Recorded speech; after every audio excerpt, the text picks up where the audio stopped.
New York City's communist mayoral candidate Zohran Mamdani says his campaign has too much moolah. And what says anti-millionaire better than teaming up with socialist sister Bernie Sanders and taking the fighting oligarchy tour over to Brooklyn this weekend?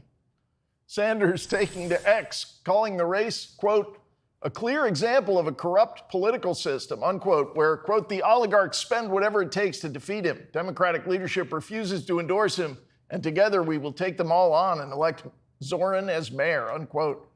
And despite increasing pressure to thin the crowded field against Mamdani, Eric Adams insisting that he will not drop out.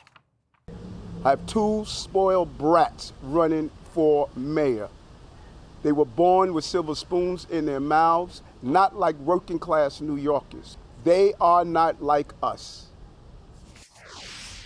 Joining us now, former RNC national spokesperson Elizabeth Pipko and Seattle radio host Jason Rantz. Elizabeth, to you first. You were in the age demographic, and I mean that as the greatest compliment, of the Mamdani voter. Wouldn't Mamdani just tell Bernie Sanders, can you just stay wherever you are because you're an old codger and you're a drag on my mojo? I don't know if he is, though, because the problem is he's almost like the father of this movement, right? It's ironic because in 2016, Bernie Sanders was coming up on the scene, supposedly ready to take on Donald Trump, right? And it was the DNC, his own party, that shoved him aside. Actually, that was what was corrupt, and because they wanted Hillary Clinton, of course, to be their nominee. And ironically, they shoved him aside because they didn't want the Democrat Party to represent socialism. And now it's a decade later, and that's all the Democrat Party has left. So actually, Mamdani has Bernie Sanders to thank for being this, child of Marxism and kind of embracing this new light and showing the entire world what the Democrat Party has become. Yeah, I guess a related question, Jason. I would have thought that Mamdani already had the votes of all the Bernie bros, and that now he would want to try and build his coalition. He's been kind of trying to sound slightly moderate lately, suggesting that maybe he doesn't want to defund the police after all. But bringing Bernie into town, he's pretty much emphasizing that the worst fears about him are probably correct. Yeah, I think strategically what he's trying to do is make sure that he actually does have every single Bernie bro turn out and vote. It's one thing to show up to some of the rallies, but then to actually vote when they're supposed to. A demographic that generally is a little bit wishy-washy come election day.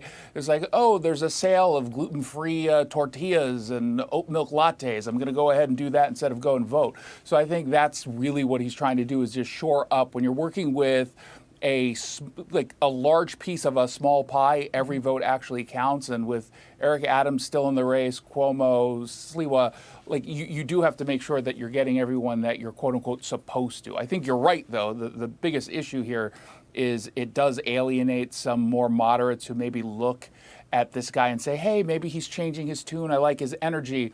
But then you got Bernie coming in. I think that that's just going to be, ample evidence to push those folks away. Mm-hmm. Some old, now deleted tweets have come to light from one of Mamdani's top advisors saying she believes, quote, private property, including and kind of especially home ownership, is a weapon of white supremacy, masquerading as wealth-building policy. Well, that is just music to the ears of young people, Elizabeth, who actually want to buy a home. I'd have to ask the Democrats at this point, what isn't a weapon of white supremacy, right? That's all that they seem to be screaming about for how many years? At this point, I don't even know what any of this mumbo jumbo means. Again, just 10, 15 years ago, none of this would have worked. It wouldn't have worked for the Democrat Party, the Republican Party, or on any American voter. And it's such a shame that our young generation is falling for this, that they've kind of stooped so low that this is what it takes to appeal to them, to tell them everything in America is bad. Of course, every race is bad, to pit them all against each other to try to get their votes. Okay, moving on. During a Senate hearing this week, Democratic Senator from Virginia, of all places, Tim Kaine, compared America's founding principle to Iran's theocracy. Listen. The notion that rights don't come from laws and don't come from the government but come from the Creator. That's what the Iranian government believes. It's a theocratic regime that bases its rule on Shia law and targets Sunnis, Baha'is, Jews, Christians, and other religious minorities. And they do it because they believe that they understand what natural rights are from their Creator. So the statement that our rights do not come from our laws or our governments is extremely troubling. Jason, there's a document that he maybe hasn't read. It'll come to mind. Remind us. What is the memo that he missed? Yeah, that was aggressively stupid. And that is not just historically ignorant, but it's historical gaslighting. America's founding was never about government giving us rights. It was about limiting government. Our founders fundamentally believed that the government doesn't bestow rights, that it just simply can protect them. That's what separates us from tyranny. It's what separates us from Iran.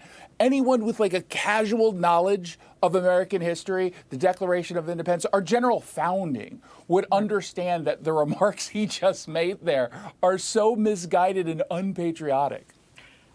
All persons are, quote, endowed by their Creator with certain unalienable rights.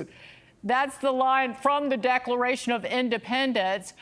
We can hear Thomas Jefferson, fellow Virginian, rolling over in his grave as Rich Lowry of the National Review writes, "Thank God the sage of Monticello didn't have to get confirmed as ambassador to France by a Senate Foreign Relations Committee, including Tim Kaine, who heretofore I will refer to as the Commonwealth's dipstick."